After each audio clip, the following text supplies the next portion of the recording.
Welcome to the Manufacturers Alliance podcast, where we help everyone who works in manufacturing become a better leader and problem solver so all manufacturers can remain competitive. I'm your host, Colby, and this episode was actually recorded live at our annual peer group mega meeting, where this year we included an executive perspectives panel discussion and included leaders from the Toro company, Starkey Hearing, as well as Coldspring Granite.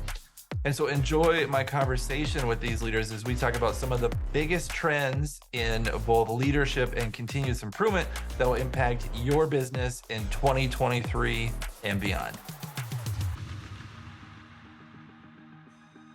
This morning we talked a lot about trends in learning and development. And, it's one thing to be able to set it all up. It's another thing to be able to have someone want to go through it, right? At the Alliance, behind the scenes, we kind of joke around about hostages, right? We've got over 5,000 people that'll go through training and development opportunity, and we think, most of them want to be here, but who's the hostage? The thing that's nice about, a podcast and having executives share over a podcast and in front of you in a live audience is that, anyone can listen anytime, anywhere, and it can create that pull for someone to want to learn more. So as we talk a little bit more about trends in leadership and continuous improvement, we may say some things that are controversial or some things that are contrary to your current beliefs. And in my opinion, that's a good thing. That's what we want. We want someone to be able to listen to this again now in our live audience or over our podcast to be able to think to themselves, is there some truth to that? Maybe they go do some research. Maybe they talk to their boss in that next one-on-one when they talk about what skills they have or don't have. So it is my honor to be able to kick things off with our Executive Perspectives panel this morning here as we talk a little bit more about leadership and continuous improvement with our three executives. Honored to be able to have Nate Aguilar here, the Vice President of Manufacturing for Starkey. Nate, thanks for being here. Thank you, Kirby. Likewise, it's an honor to have Matt Colby, the Senior Director of Lean Enterprise with Toro.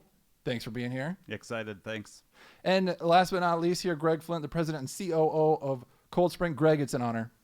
Thank you. I appreciate it. So we're going to jump right in. I want to talk about leading leaders first and leadership development. I want to actually talk about some of the problems that we can help our listeners overcome. And so I want to talk about those failure modes. Lots of people in the room have been a part of those FMEAs. And you think about, well, how could this process fail? What can we do to mitigate that risk? And so I want to talk about failure modes for leadership. And so, Nate, I'm actually going to kick this one over to you first to jumpstart, and then Matt and Greg, feel free to chime in as you see fit. What's one of the biggest things that you see that causes a leader to fail? It's a good one. So I will start, instead of what is causing them to fail, is how do we avoid that failure? I think most of the people will focus on the negative, and I try always to focus on how to avoid it, or how do we see the good side. So I think a result of what it calls to fail is, and how to avoid it, is trust. And when I say trust, it is by not delegating. I think every leader always believes that they can get a lot of things done. And then one of the biggest mistakes that we tend to do, it is holding a lot of for ourselves, thinking that I can do it, I can handle it, I got this. Hey, can we do that? We tend to be a yes sir or yes person, and then at some point we get overwhelmed and we stop failing. Being a leader is not about how good you can be on your own, but also how good are you enabling your team. And for me, it is when you fail, it is when you lack of that ability of delegating to your team and trusting them. So that's, for me, that's one of the biggest things. It is how do you make sure that when you delegate, you trust? Because another thing that happens is you delegate, but you double check. So you self-doubt of what you just delegated to them. So if you're going to delegate, you got to trust your team. That is so good. I think about delegation. There's delegating a task, and there's delegating an outcome. And in some cases, you're delegating something that is equivalent to a Ferrari. If I'm going to give you the keys and you're now responsible for driving, I'm not going to just say good luck, right? We're going to do everything we can and pour all those resources into your success, because you're driving a Ferrari. There's a lot of horsepower behind it, right? And so you're giving someone the responsibility in some cases that is worth a lot of impact to the organization. So I think it's a really good point. You also made me think about that Peter principle, right? People can tend to be promoted to the point at which then they aren't successful. So you got to watch out for that too. And Gosh, I mean, you spurred a whole lot of thoughts, but I also want to open it up for others. So, Greg, would you like to speak to this one a little bit? That's you calling me out now? Yes. Okay. On the spot. All right. I'm going to actually take and spin it a little bit, and I'll describe it as what we believe. We believe the leader's job is to deliver a product to the organization, and that product is what we refer to as a congruence model. It's a model that helps to create clarity for the organization, mission, vision, values, strategy. What's the plan to execute on that strategy? How do you measure the results of that process? And then ultimately, what's the improvement effort to take you towards that direction you're pursuing and or closing gaps that your organization might have? And it's our belief that if the congruence model is not delivering what you want, there's a flaw in the model, as opposed to there's a flaw with the other parts of the business that aren't performing the way you'd like. Tell me a little bit more about the congruence. What are we doing here exactly? So how many people here use EOS or traction? Probably a lot. Yep. Okay. Half. That is a version of a congruence model. There's more versions out there. How many people are familiar with John Kotter? John Kotter has a version of a congruence model. Stephen Covey has a version of a congruence model. We happen to use a model that might be a little bit on the controversial side. We use a model that's described as leading Jesus' way. And so we literally have a resource out of Alexandria. His name is Mark Dieterding. He helps us to understand how would Jesus have done it. And so from that standpoint, we use that model as a way for us to lead the organization. And like any model, there's tenets to it. It starts with the foundation. Are you building a solid foundation? Do you know where you want to go? What are the values? Are you living the values? And then you start getting into the premise of, are you building energy? Are you building relationships? Are you building performance? And are you doing it all with character? I'll pause there. Yeah, that's a good point to pause and let that kind of sink in. I mean, my mind, as I'm listening to you, went to the model of a lean enterprise and the tenet of respect for every individual. That is a core tenet. Now, I know there's different tenets out here in the audience today and people listening to this, but for me, that's one that I would anchor on: respect for every individual. So Matt, maybe just go ahead. So to clarify, so when we talk about building performance, the building performance portion of our model is actually Toyota's management system. And so Toyota's management system is the cornerstone of how we build performance. Within Toyota's management system, we have standard work, we have work systems, work improvements, work measurements, and then work direction. A lot of people are not familiar with Toyota's management system. They're aware of Toyota's production system. The production system integrates into the management system. And so then the management system, that's really where the leadership component comes into play, and the leader standard work comes into play. Absolutely. What creates the pull? Which one creates the pull for the other? The production system or the management system, or do both have to go at the same time? No, the production system is delivering on the management system. So go back to the management system starts with a cornerstone, which is the strategy. We utilize, so you're going to hear a lot of different, we utilize Michael Porter's definition of strategy. Okay. A set of integrated activities, positioning a business within an industry so as to generate superior results over the long term. That definition of strategy clarifies a value prop. The value prop identifies what everybody is working towards delivering in the leanest way possible. So if someone listening to this thinks, okay, congruence model, got to have it, don't have it, want to act on it, resources include the entrepreneurial operating system and what else? Well, we literally the other have ones you mentioned. Yep, Stephen Covey has his model out there. You can get that. If you walk around our office, they're literally, you'd see 180 books. Yep. On leading Jesus' way. Okay.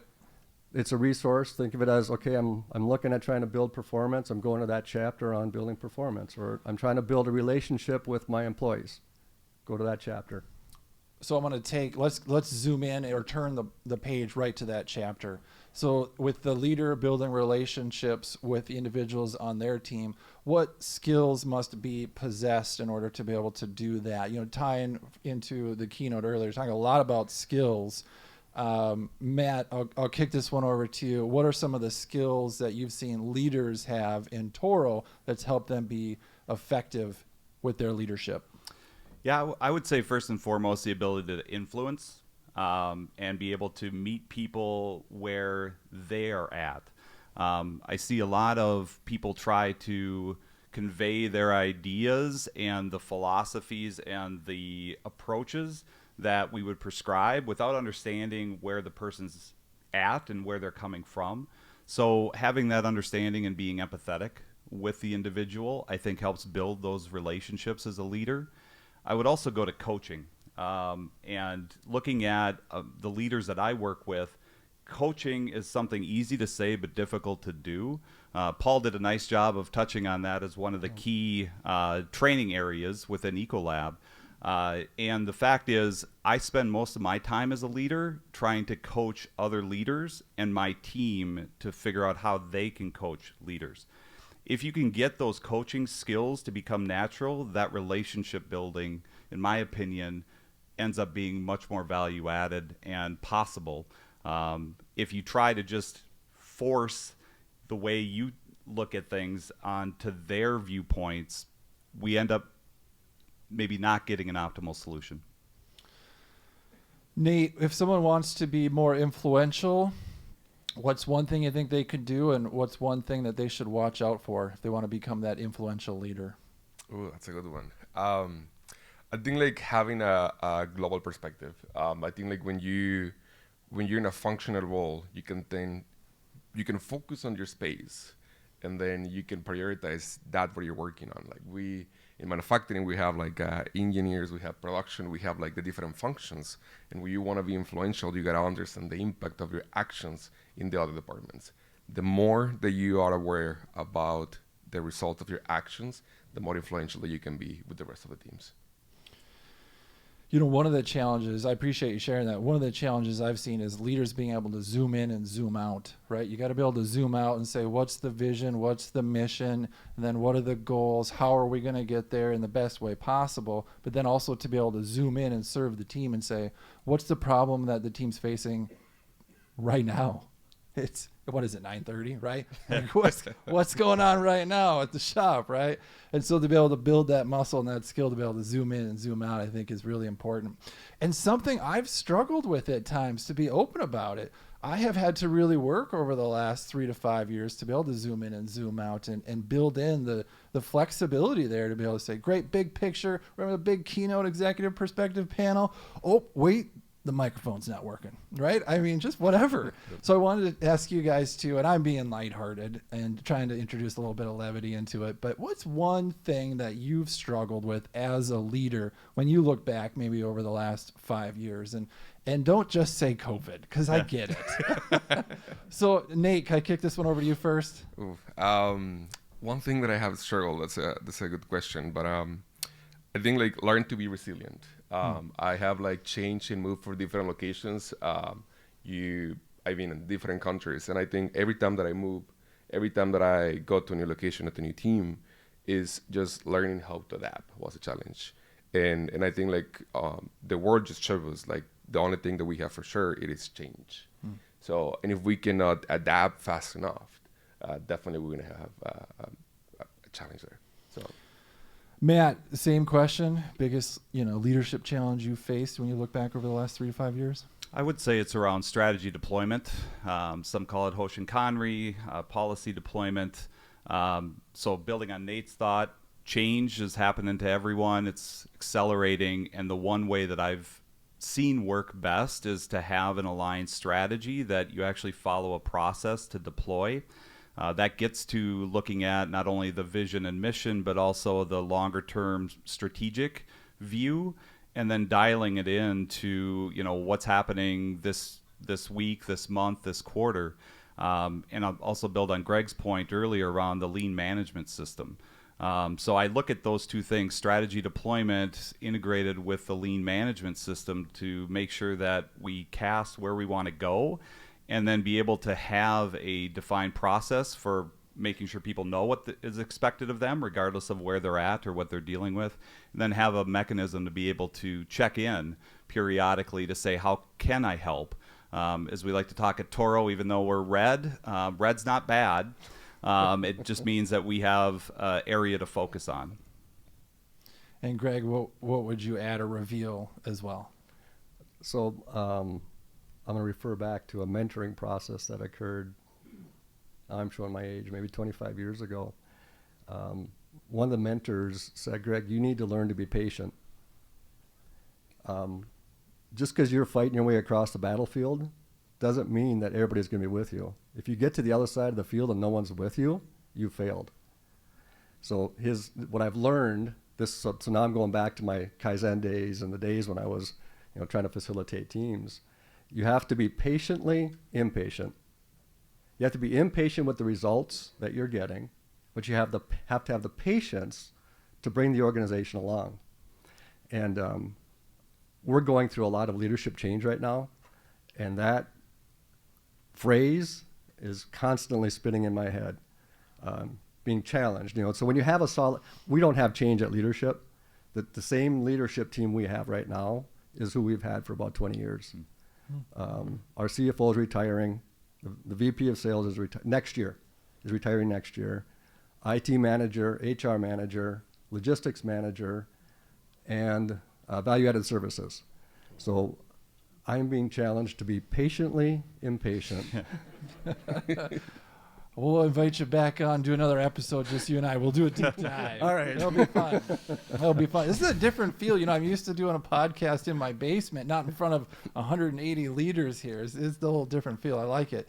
So you mentioned Kaizen. I want to jump on that word as we talk a little bit more about continuous improvement. I'm old enough to say that I have seen Kaizen be in and out of favor, specifically with these what I would call the traditional week-long 5-day Kaizen blitz. I've been a part of Kaizen events where, it's been a lot of fun, but a lot of work where, you get there at 6:30, 7 o'clock Monday morning, and you really don't go home until 6:30, 7 o'clock p.m. Friday, right? And they bring in breakfast, lunch, and dinner, and it's a working breakfast, lunch, and dinner, and you're out on the floor, and you're just full of gunk, right? And it's just, it can be the best thing ever.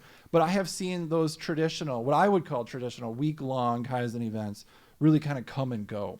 So I wanted to ask all three of you about some of the trends in continuous improvement, and what kind of trends do you see being out of favor? What trend is going to die, you think, in 2023 and beyond? So Matt, I want to kick this one over to you first. Yeah, it's funny you bring up Kaizen. That's one of the things that I struggled with when I joined the Toro company 5 years ago. Well, what is Kaizen? And for my definition, it's continuous improvement or daily continuous improvement. So when we got into a 5-day event where we did probably, half a day's worth of value-added work, and the rest of the time was spent trying to corral everybody, I recognize that that's not the way that I think is best to drive continuous improvement. And so that's one of the things that I think has been changing over the last couple of years is, how do you optimize the value of everyone to solve the problem that you've defined? And we talked a little bit about problem solving earlier.